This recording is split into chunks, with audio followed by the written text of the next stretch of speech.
Welcome mga ka-For The Body sa ating YouTube channel. At kung bago ka pa lang, subscribe nyo po, i-follow nyo po ang channel natin, i-like nyo po itong video na to, then click subscribe and i-hit yung notification bell para lagi kayong updated sa ating lahat ng mga videos. So ito na, panoorin na natin mga ka-For The Bodies. Yes, hello, good morning mga ka-For The Bodies. We had a beautiful and wonderful day. Kumusta po ulit kayo? At nandito po tayo sa part 2 po ng ating vlog 148, ano po. So, pwede natin gawing 149 po itong vlog na to. Pero, it is vlog 148 yung pinagmula nito kasi magkatabi po yon na property yung una po natin pinablish at saka ito po ngayong ilalabas natin. Ang difference lang po, mas mura po ito. Ano po, yung isa po kasi, may figuring kasama, same right of way, ayan po yung nakikita po ninyo. At kanina yung start ng video po natin ay nagmula po sa kalsada. So, they have the same right of way. Ngayon po, yung pag lumampas ka po dun sa isang property po, yung vlog 148 po natin, papunta ka na po dito sa property po na i-featured po natin ngayong araw. So, yung property po na ito, ang kagandahan po is almost 300 meters away. So, ayan po yung vlog 148 po natin, part 1. Makikita nyo po may piggery po siya. Yung katabi naman po niya, which is ito po ngayon, yung vlog 148 part 2 po natin, ang kagandahan naman po nito, ayan, yan mismong natututukan po natin na yan. Yan na po yung property mismo po na ating i-featured ngayon. Ang kagandahan lang po nitong property po na to, mas mataas yung lugar po niya, overlooking po siya, okay? At ang kagandahan pa po nito, aside sa overlooking po siya, talagang malapit po sa kalsada din. At yung presyo po niya, mga ka-For The Bodies, talagang sobrang mura. Bihira po tayo makakita ng ganitong farm na napakamura po. Yang ibabaw po na yung flat yan, mga ka-For The Bodies. So, makikita nyo po yung area na yan, kung titingnan po, even though na nasa taas po siya.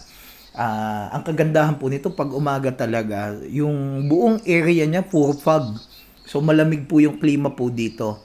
And ang maganda po dito, multiple po yung mga puno niya, multiple fruit-bearing trees, may mga hardwood din po. Yung mga kahoy po na pwedeng gawing lumber, pwedeng gawing bahay, magagamit as furniture, meron po dito. May mga coconut trees po. Yun nga lang po, hindi kasing dami nung katabi po niyang property kasi nga po, meron po dito mga hardwood na mga kasama, may mga batino, may mga tangisang bayawak pa po na puno, may nara, siguro mangilan-ngilan po. Ayan, parang pag ito ang nabili mo, top of the world talaga. Kasi ang elevation po nito mula po sa kalsada is almost 100 meters ang taas po niya. Ngayon, pag paakyat ka naman po dito, hindi po siya yung tirik na paakyat, hindi yung bangin. So, banayad na anhay po ito. Pag sinabing banayad na anhay, para ka pong umaakyat po ng mga burol. So, ganyan po yung area natin na ito. Yung mga naghahanap po dyan, ang daming tumatawag po sa atin na naghahanap po ng overlooking properties. Mga ka-farm lot po natin, baka ito na po yung hinihintay po ninyo. Napakayaman po niya sa mga bungang kahoy. And napakaganda po nung area na ito. Actually, yung may-ari po nito, lumipat na po sa bayan ng Daet. And also po, personally po na nilapit po ito sa atin. Ngayon po, doon na po nakabili ng bahay kasi nagtatrabaho po siya. So, ito po, ibinebenta niya po para pampagawa po ng bahay nila. Then at the same time, pansimula po ng pagninegosyo. Ang kagandahan lang po nito ng property po na ito, isa pa sa mga advantages po nito. Dahil nga po mataas yung lugar, hindi po bahain. Unang-una po yan. Ikalawa po, dahil sa mataas na lugar, yung signal po natin, yung cellular phone, napakalakas. Okay? Then, ang kagandahan pa po nito, mayroon na pong electricity dun sa area. And, hindi po ito isolated kasi malapit po sa National Highway. Actually, may malapit nga po dito na school ng elementary. And, kung gusto niyo naman po pumunta po sa palengke, ay mayroon din po. At malapit po ito sa isang tourist destination na ilog. May ilog po na malapit po dito. Approximately, pag bumalaba ka po ng highway, lakad ka lang po mga 200 meters, may ilog po ito.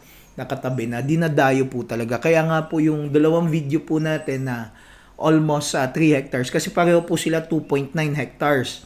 The difference lang, yung isa dadaanan at ito po ang pinifeatured po natin ngayon. Ito po yung nasa ibabaw. Okay? Ngayon, yung presyo po nila, yung isa kasi may piggery, konting diferensya po sa presyo. Nito pong isa na nasa ibabaw. Kung bibili nyo po pareho, di maganda. Meron ka pong property na nasa almost 6 hectares, to be exactly 5.8 hectares po. Pero makukuha mo lang po sa napakamurang halaga. Kung bibili nyo naman po ng tig-isa, okay lang din naman po. So ayan po yung kalsada natin as you could see. Okay, National Highway po yan. Madaming bus po dumadaan po dyan.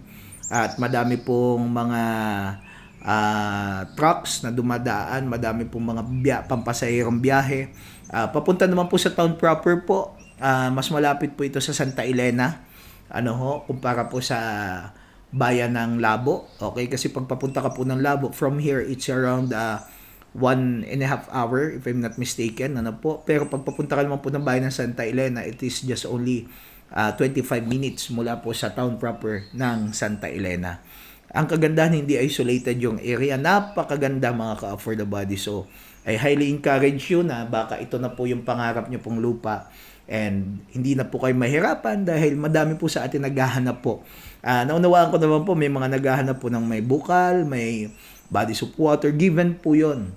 Pero bihira din po makakuha ng property na yung elevated. Lalo po nung nakaraan, meron po tayong property sa Del Gallego. Congratulations kay sir from US po. Nabili niya po yung property na yun. So ito, titled property din po. Mga for the body. So, ito po yung daanan po niya, papunta dun sa property. So, naipakita din po natin ito dun sa unang vlog po natin. Okay, mga for the bodies, andyan po yung number po natin sa upper right hand corner ng screen. So, sa mga interesado po, you could contact us through our cellular number. Also available po sa Viber, sa WhatsApp po natin. Meron po tayong Botim. Sa mga nasa Middle East, you could use Botim to reach us.